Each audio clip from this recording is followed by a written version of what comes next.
Hello, hello, and welcome to this review of Phantom of the Opera in the West End with Beth.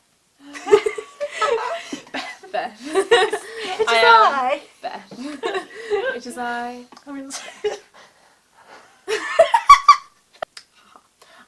So we saw this both the second time, and we were we were in the back row of the Grand Circle, which is not the bottom circle, but the second one. Yes, because then there's an extra bit at the back, which is the balcony. Yeah. Yes, it is. And so we couldn't see like the front of the stage, but it actually wasn't as bad as I thought it was going to be. Because when we sat down, I was like, oh god, we're like really. And you had a really tall man in front of you, didn't you? Had a really tall man in front of me, and then he swapped with his daughter. And we were like, hooray! And we were like, yay, we can both sit. Oh, and they swapped back again. But it was okay. Yeah. There was a couple of bits that I was just like, I'm just going to close my eyes because I can't see anything. Yeah. But we got to see all of like the Phantom up at the top and the chandelier, which I didn't see the first time because I was at the back of the stalls. So yeah, I've got a whole vision of it now. That's true. If you don't know the story of Phantom, who are you and why have you clicked on this video? But it's about the Phantom. Christine is set in quick version. Set in Victorian Paris, in the Paris Opera, which is an opera house. This girl gets tutored by what she calls her angel of music. Angel of music. Turns out he's not an angel of music. He's a guy who lives under the opera house who has a disfigured face. So he wears a mask. And he's quite the Phantom of the Opera. He's also known as the Phantom of the Opera. She also has a love interest. Wow. So it's like a love triangle. And it's a dark mystery musical. Sure, it's very good. So let's start with storytelling. What do you think of the staging and things? I thought it was very good. Yeah. Very, very clever. I think it's lasted for such a long time now. Yeah, I mean, over 30 years now. Yeah, it has been. Oh my god, because it was 30 years in October, wasn't it? Yeah, so it's been a long time.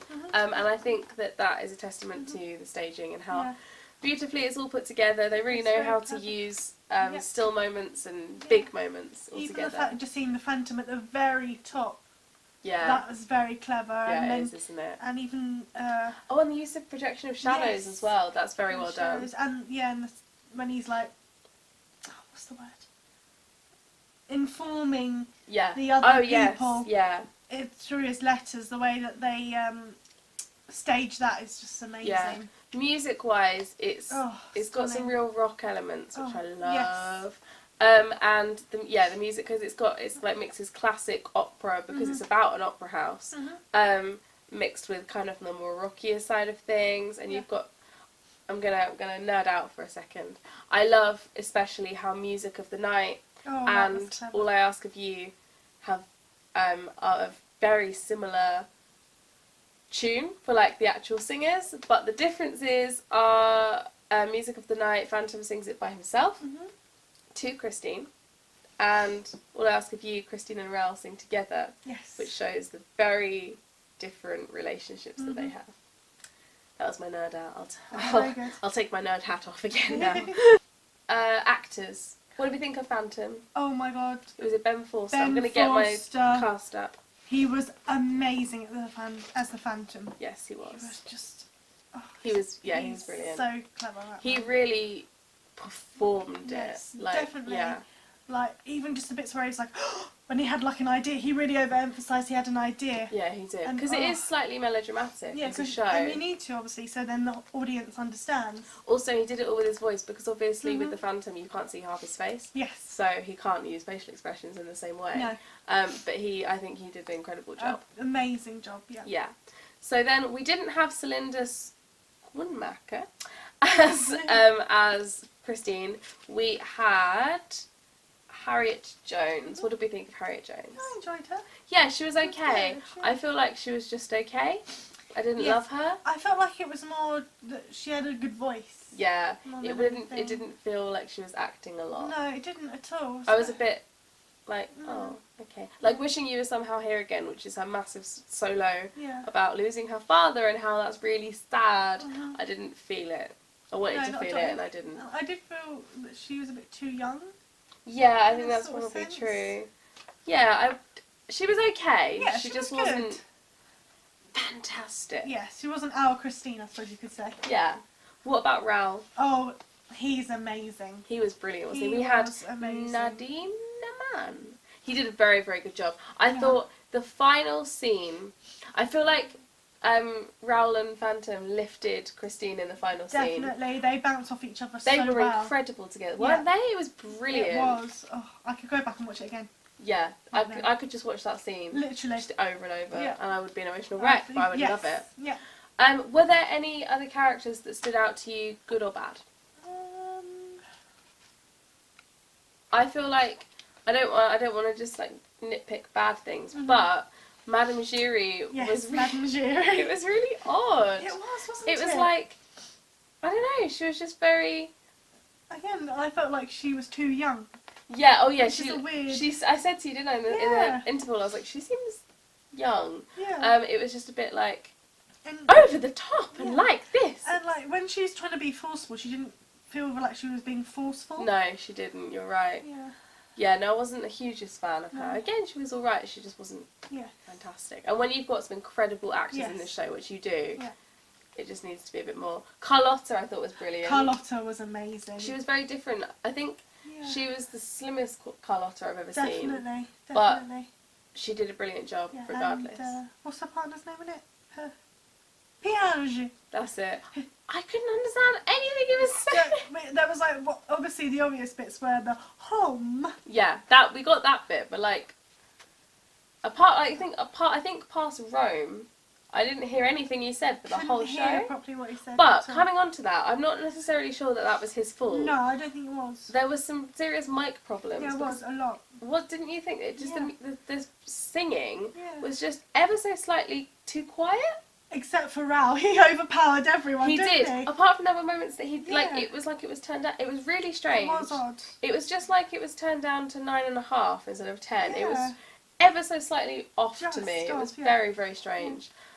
Because the music was a little bit overpowering at times, and I can't quite hear what they're saying. Yeah, absolutely. Especially when the songs where they're all saying like different lines at the same time. If I hadn't seen it before and didn't know it, I would have probably struggled to follow it a little bit, because I found myself zoning out when I couldn't hear what they were singing, which was a shame, I think.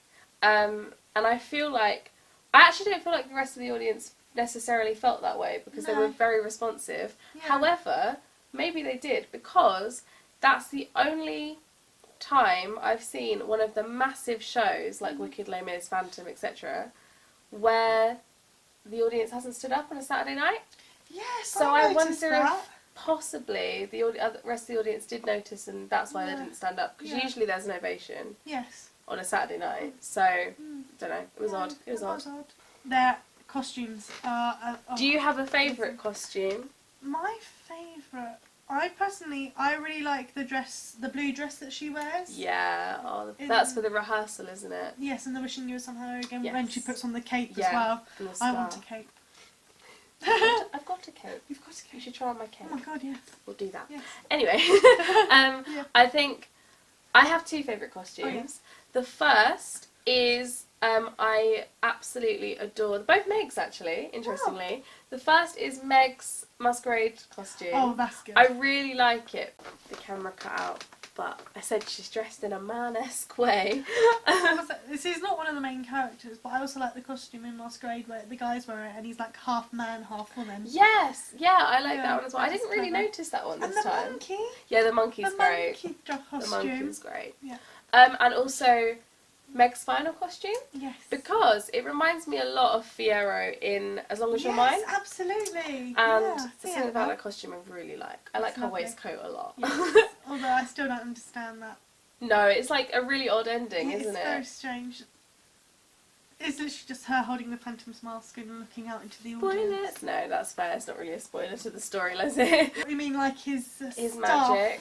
His magic. There's loads of magic in this show, and I feel like it's the making of it. It's just the cherry on the cake. Yeah. His disappearing, it's just so good.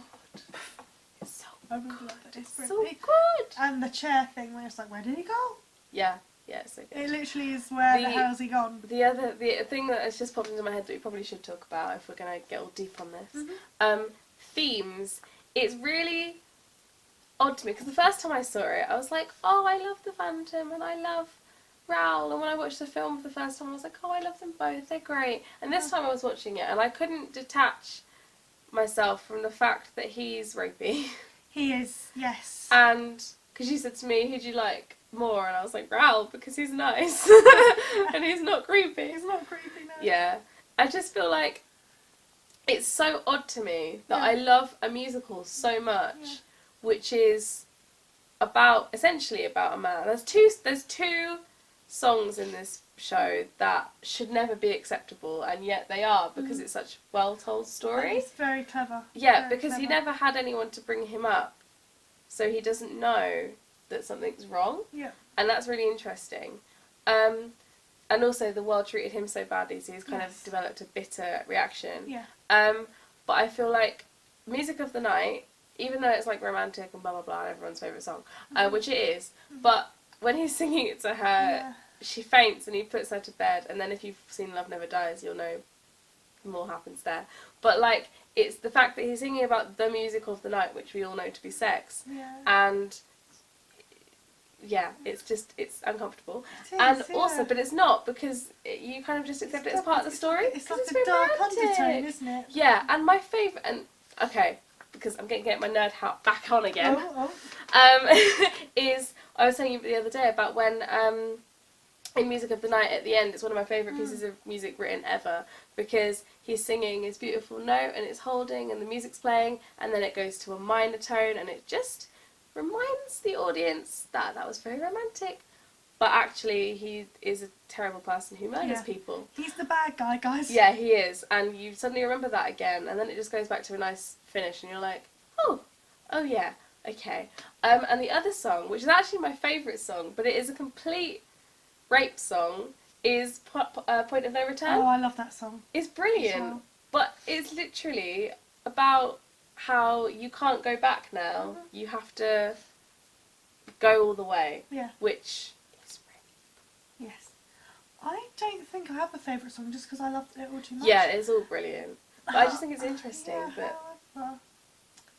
I like the smaller songs in a way a bit more. Yeah, like definitely. The Angel of Music. But then the whole ending is just phenomenal. Oh, it's incredible, yeah. The whole thing's incredible. The whole thing. Lloyd Webber did a brilliant job. But that's just reminded me of the last thing I feel like I want to say is the one thing, we watched the film. Yes, we did. And we didn't love it, did we? No, it was a bit like, oh. Yeah, bit of a letdown after seeing the show. But the one scene that I love, and I think should have been in the show, is is the scene where we see the Phantom in his childhood. Yeah, and they explain it more. It makes you understand it, because I feel like watching it back, actually, watching like the show, I was like, oh, they didn't really explain it very much. No, because Michael Sherry's just like, there's this kid in the circus. Yeah, and I feel like if they explained it more like they did in the film, then you kind of... you'd understand care for the him a bit more. Santa? Santa's in Phantom? Care for the Phantom more is what I was trying to say. Care for the Phantom more, Care for Santa more. If you watch the film, you'll care for Santa more, okay? So there we go. That's our very, very in-depth review of Phantom of the Opera. Definitely remember it.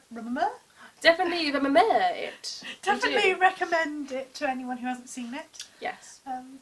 If you can't go and see it, then don't get the film. I'd recommend the Phantom of the Opera 25th anniversary. I quite agree. I love that. Because that is it is basically the stage show, but at the Royal Albert Hall. It's great. And it's amazing. It's great, and it's got Sierra Boggess in it, which is it Ramin?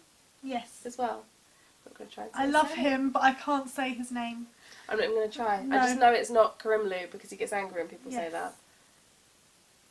Karimlu. That guy. They're great. With the amazing voice. Yes. And that is all. That's it, yeah. Thank you very much for watching. Thank you. Bye. Bye. Again! We did it again! This is so weird! Good.